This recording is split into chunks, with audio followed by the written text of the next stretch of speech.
शुभ संध्या ओडिशावासी माने चलतु आज संध्यार किसी टॉप न्यूज उपरे नजर पकईबा आगु गोटे अनुरोध आपण केउ जिल्लारू वीडियो देखुछंती कमेंट माध्यम निश्चय जणांतु। आउ डिसेंबर मासरे किछि नुवा नियम आरंभ होबाकू जाउची आउ देश राज्यर किछि नुवा योजना आरंभ होबाकू जाउची आउ पीएम किसान टंगा को नै किछि बड़ अपडेट आसी संपूर्ण भाबे वीडियो को शेष पर्यंत देखिबे। चलतु खबर उपरे नजर पकईबा।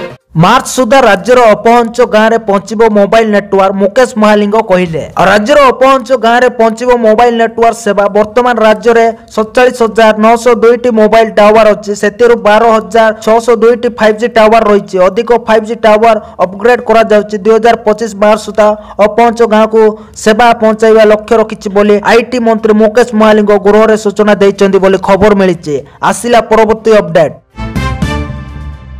आलू कला बजार विरोध में मोहन सरकार को भुवनेश्वर में आलू रेट। पश्चिम बंग सरकार आलू जोगाण बंद करने पर राज्य आलू दर बढ़ी। सेपटे किसी असाधु व्यवसायी आलू गोदाम रे लुचाई रखी अभाव बाट फिटाऊँ फल दर आहरी वृद्धि पाइब। यह दृष्टि रखी ट्विन सिटी रे जोगाण अधिकारी आलू गोदाम और दुकान उपर रेड जारी रखिछन्ते। चढ़ा दर रे किछि व्यवसायी आलू बिक्री करबा अभियोग पर जोगाण विभाग तरफ एही रेड होछि भुवनेश्वर यूनिट 4 मार्केट रे जोगाण अधिकारी रेड करूछन्ते बोली खबर मिलिछि। आसिला परवर्ती अपडेट।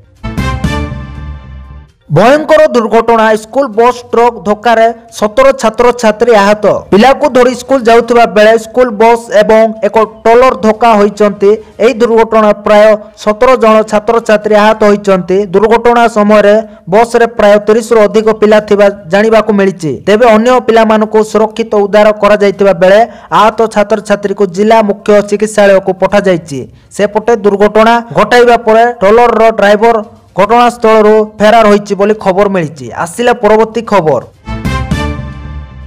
बंगोपसागर पुणी दाना बांधुची आउ एक लघुचाप 4 जाए दक्षिण ओडिशा रे वर्षा संभावना। बंगोपसागर पुणी एक लघुचाप सृष्टि होई पारे। आसंता 5 तारिख रे सुमात्रा पाख दक्षिण पूर्व बंगोपसागर एक घूर्णिबलय सृष्टि होबो। यह घनीभूत होई लघुचाप परिणत होई पारे। यह श्रीलंका बा दक्षिण तमिलनाडु को मुहाइब वर्षा हेबा किंतु राज्य उपर यार सीधा प्रभाव रहिबो नहीं बोली वरिष्ठ पाणीपाग विशेषज्ञ प्रोफेसर सुरेंद्रनाथ पशुपालक पूर्वानुमान करिछि। से कहिसंति आसंता 4 रु 6 तारिख भीतर दक्षिण अभ्यंतरण राति तापमात्रा 4 डिग्री कमी जिवो।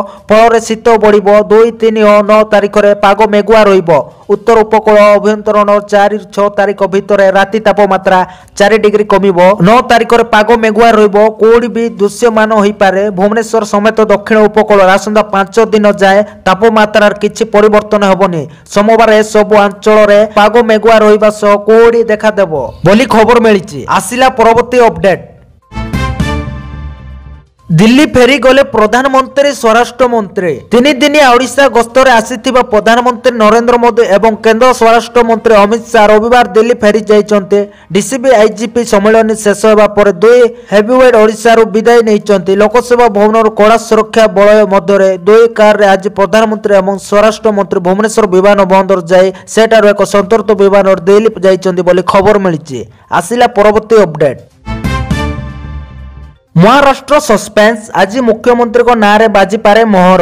आज महाराष्ट्र मुख्यमंत्री नहीं होई पारे घोषणा। बीजेपी विधायक दल बैठक पर मुख्यमंत्री किए हम स्पष्ट हो जिवो। आज बसुची बीजेपी विधायक दल बैठक। बीजेपी रु मुख्यमंत्री हेबो पूर्व स्पष्ट हो सारी। शिवसेना नेता एकनाथ शिंदे मुख्यमंत्री रेशन रे नथिबा प्रेस मीट करे सूचना दे सारी। गतकाली मध्य गणमाध्यम को सूचना दे शिंदे कहते दल जहाँ को मुख्यमंत्री करब सेतिरे तांकर समर्थन रही। आज बीजेपी विधायक दल बैठक बसुथिबारु आज मुख्यमंत्री को ना घोषणा संभावना रही बोली खबर मिली। आसिला परवर्ती अपडेट। आज माओवादी पीएलजीए सप्ताह डिसेंबर 8 पर्यंत माओवादी तरफ पीएलजीए सप्ताह पालन करने आह्वान दि जाइए। ओडिशा आंध्र सीमार कौन माओ पोस्टर देखा मिल ना बेले छत्तीसगढ़ विभिन्न गाँव में लगी माओ पोस्टर। छत्तीसगढ़ सरकार तरफ जारी कर माओ विरोधी ऑपरेशन को विरोध करने माओ संगठन एक प्रेस विज्ञप्ति जारी करिछि। छत्तीसगढ़ जनरल सब ब्यूरो माओ संगठन यही प्रेस विज्ञप्ति जारी कर गाँ गाँव में उत्साह 24तम पीएलजीए सप्ताह पालन करने आह्वान दि जाइए। अपरक्षेप यही आह्वान मध्य आरएसएस एवं बीजेपी को विरोध करिछि माओ संगठन बोली खबर मिली। आसिला परवर्ती अपडेट।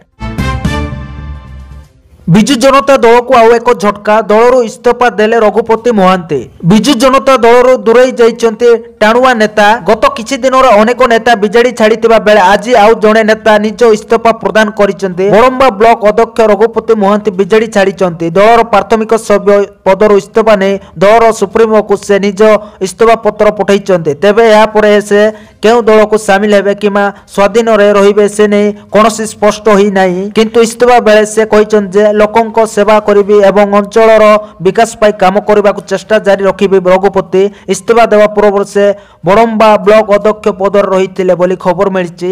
ଆସିଲେ ପରବର୍ତ୍ତୀ ଅପଡେଟ୍। ଓଡ଼ିଶାରେ ପହଞ୍ଚିଲା ଉତ୍ତରପ୍ରଦେଶ ଆଳୁ ଗାଡ଼ି, ଏଣିକି କମିବ ରେଟ୍। ଭୁବନେଶ୍ୱର ଆଇଗିଣିଆ ଗୋଦାମରେ 10 ଟ୍ରକ୍ ଆଳୁ ଗାଡ଼ି ପହଞ୍ଚିଛି। ଆହୁରି ଗାଡ଼ି ପହଞ୍ଚିବା ନେଇ ବ୍ୟବସାୟୀ ମହାସଂଘ ମହାସଚିବ ସୂଚନା ଦେଇଛନ୍ତି। 60ରୁ 70 ଟ୍ରକ୍ ଆଳୁ ଗାଡ଼ି ପହଞ୍ଚିବା ପରେ ରେଟ୍ କମିବା ସମ୍ଭାବନା ରହିଛି। ପଶ୍ଚିମବଙ୍ଗ ସରକାର ଓଡ଼ିଶାକୁ ଆଳୁ ଗାଡ଼ି ଛାଡ଼ିବା ଲାଗି ମନା କରିବା ପରେ ରାଜ୍ୟରେ ବର୍ତ୍ତମାନ ସାଧାରଣ ଖାଉଟିଙ୍କ ହାଣ୍ଡିଶାଳ ଉପରେ ମାଡ଼ ହୋଇଛି। ଆଳୁ ଯୋଗାଣରେ ବାଧା ସୃଷ୍ଟି ହେବା ପରେ ଖାଉଟିଙ୍କ ଅନେକ ସ୍ଥାନରେ ଏବେ ଆଳୁ କେଜି 50ରୁ 60 ଟଙ୍କାରେ କିଣିବାକୁ ପଡ଼ୁଛି, ଯାହାକୁ ନେଇ ସରକାର ମଧ୍ୟ ଚିନ୍ତାରେ ପଡ଼ିଛନ୍ତି। ତେବେ ଏଭଳି ସ୍ଥିତିରେ ଖାଦ୍ୟ ଯୋଗାଣ ମନ୍ତ୍ରୀ କୃଷ୍ଣଚନ୍ଦ୍ର ପାତ୍ର କହିଛନ୍ତି ଉତ୍ତରପ୍ରଦେଶରୁ 300 ଟ୍ରକ୍ ଆଳୁ ଆସୁଛି। ସୋମବାର ସୁଦ୍ଧା ଏହି ଆଳୁ ଓଡ଼ିଶାରେ ପହଞ୍ଚିବା ଫଳରେ ରାଜ୍ୟରେ ଆଉ ଆଳୁ ସଂକଟ ରହିବନି ବୋଲି ମନ୍ତ୍ରୀ ପାତ୍ର କହିଛନ୍ତି ବୋଲି ଖବର ମିଳିଛି। ଆସିଲେ ପରବର୍ତ୍ତୀ ଅପଡେଟ୍। ଫୁଟବଲ ମ୍ୟାଚରେ ଫ୍ୟାନ୍ସଙ୍କ ମଧ୍ୟରେ ବଡ଼ ଧରଣର ଯୁଦ୍ଧ, 100 ଜଣଙ୍କର ଚାଲିଗଲା ପ୍ରାଣ। ଗିନିରେ ରବିବାର ଦିନ ଫୁଟବଲ ମ୍ୟାଚରେ ଏକ ବଡ଼ ଧରଣ କାଣ୍ଡ ହୋଇଥିବା ଘଟଣା ବର୍ତ୍ତମାନ ସାମ୍ନାକୁ ଆସିଛି। ଏଠାରେ ଫୁଟବଲ ମ୍ୟାଚ ଦେଖିବାକୁ ଆସିଥିବା ପ୍ରଶଂସକଙ୍କ ମଧ୍ୟରେ ବଡ଼ ଧରଣ ଝଗଡ଼ା ହୋଇଥିଲା।